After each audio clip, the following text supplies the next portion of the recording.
بھارت جہریت سے باز نہ آیا، ایل او سی پر سیز فائر کی خلاف ورزی، پاک فوج کے جوانوں نے بھارتی فورسز کے کوارڈ کاپٹر کی دراندازی کی کوشش ناکام بنا دی۔ ظفروال سیکٹر سیالکوٹ میں بھارتی فورسز کی بلا اشتعال فائرنگ، پاکستانی فورسز نے بروقت کارروائی کرتے ہوئے بھارتی جارحیت کا بھرپور جواب دیا۔ بھارتی فوجیوں کی اسرائیل کے لیے جاسوسی ثابت ہو گئی، قطر کی عدالت نے بھارت کے 2 کمانڈر سمیت 8 نیوی افسران کو سزائے موت سنا دی۔ نیشنل سیکیورٹی ورکشاپ کے شرکا کی جی ایچ کیو آمد، آرمی چیف سے ملاقات، جنرل عاصم منیر نے کہا فوج اور انٹیلیجنس ادارے دشمن قوتوں کی کوششوں کے باوجود دہشت گردی کا بہادری سے مقابلہ کر رہے ہیں، نوجوان ریاستی اداروں کے خلاف جاری پروپیگنڈے کا مقابلہ کریں۔ خان صاحب کے الفاظ ہیں، جب جیل میں ان سے ملاقات ہوئی تو یہ جو حج پہ گئے تھے اور اس کے حج کے جانے کے نتیجے میں یہاں پہ الیکشن ایکٹ میں جو ترامیم ہوئی، نیب لاز میں ترامیم ہوئی، اور یہ ساری چیزیں خان صاحب بھی سمجھتے ہیں اور ان کی لیگل ٹیم بھی شاید اب یہ سمجھنے لگی ہے۔ خان صاحب کے الفاظ تھے کہ علوی صاحب جو ہیں وہ ڈیل کے نتیجے میں حج کے لیے گئے تھے۔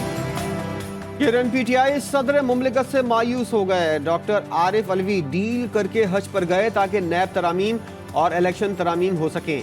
چیئرمین پی ٹی آئی کے وکیل شیر افضل مروت کا دعویٰ، جی ٹی وی نیوز کے پروگرام جی فار غریدہ میں گفتگو کرتے ہوئے بولے الیکشن کی تاریخ دینا صدر کا کام تھا، لیکن انہوں نے الیکشن کمیشن کو خط لکھا۔ صدر کا بیان رد، الیکشن کمیشن نے عام انتخابات میں التوا کا امکان مسترد کر دیا۔ بیان میں کہا کہ ڈاکٹر عارف علوی کے انٹرویو سے الیکشن کے التوا کا تاثر دیا جا رہا ہے۔ 30 نومبر کو حلقہ بندیوں کی حتمی فہرست شائع ہونے کے بعد انتخابی شیڈیول کا اعلان ہو جائے گا۔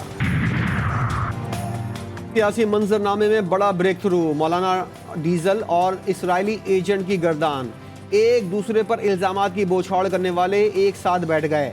تحریک انصاف کے وفد کی جمعیت علماء اسلام کے سربراہ مولانا فضل الرحمان سے ملاقات، اسد کیسر، علی محمد خان اور بیرسٹر سیف نے مولانا کی خوش دامن کے انتقال پر تعزیت کی۔ اسد کیسر کہتے ہیں فضل الرحمان سے ملاقات میں چیئرمین پی ٹی آئی کی مرضی شامل تھی۔ نواز شریف کو اسلام آباد ہائی کورٹ سے بڑا ریلیف مل گیا، نیب کی حمایت کے بعد العزیزیہ اور ایون فیلڈ ریفرنس میں سزا کے خلاف اپیلیں بحال۔ چیف جسٹس نے پوچھا کہ آپ گرفتاری چاہتے ہیں؟ نیب پروسیکیوٹر نے کہا بالکل بھی نہیں۔ سائفر کیس کا ٹرائل روکنے کے لیے چیئرمین پی ٹی آئی کی درخواست مسترد، اسلام آباد ہائی کورٹ نے فرد جرم عائد کرنے کے خلاف درخواست نمٹا دی، شفاف ٹرائل کا حق دیا جائے، چیف جسٹس عامر فاروق کی ہدایت۔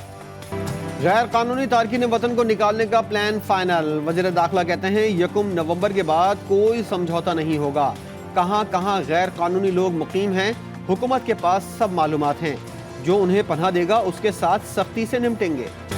جرائم میں افغانیوں کے ملوث ہونے کی تصدیق، منشیات کی اسمگلنگ، اسلحے کی فروخت اور لوٹ مار کی وارداتوں میں گینگز کے خلاف کارروائی کا فیصلہ، شہری غیر ملکیوں کو فوری نکالنے کے خواہش مند۔ ایران کی کارروائی کا خدشہ، امریکی صدر نے آیت اللہ خامنائی کو شدید رد عمل کی دھمکی دے دی، جو بائیڈن کہتے ہیں 9/11 کے بعد سے خطے میں دستے موجود ہیں۔ سلامتی کونسل اسرائیل فلسطین جنگ بند کرانے میں ناکام، روس اور چین نے اسرائیل کی حمایت میں قرارداد ویٹو کر دی، جنرل اسمبلی کا اجلاس آج ہوگا۔ کراچی کے ڈیفنس فیز 4 میں بڑے نجی اسکول کی طلبہ کی ڈانس پارٹی کے مزید حقائق منظر عام پر، میاں والی ہاؤس سے پکڑے گئے 100 بچوں کو چھوڑ دیا گیا، آرگنائزر بھی آزاد، ڈی جے، لائٹ مین اور کراکری والے گرفتار، عدالت نے سب کو ضمانت دے دی۔ نگراں وزیر داخلہ کہتے ہیں بچے غلطیاں کرتے ہیں۔ ورلڈ کپ کے سیمی فائنل تک رسائی مشن امپاسبل سے کم نہیں، قومی ٹیم ایونٹ کی ٹاپ ٹیموں میں سے ایک جنوبی افریقہ سے آج ٹکرائے گی، شاہینوں کے پاس مزید غلطی کی گنجائش نہیں، کپتان بابر اعظم کہتے ہیں ٹیم ناممکن کو ممکن کر دکھائے گی، ٹیم ڈائریکٹر مکی آرتھر کہتے ہیں کل سے جیت کا سفر شروع ہوگا۔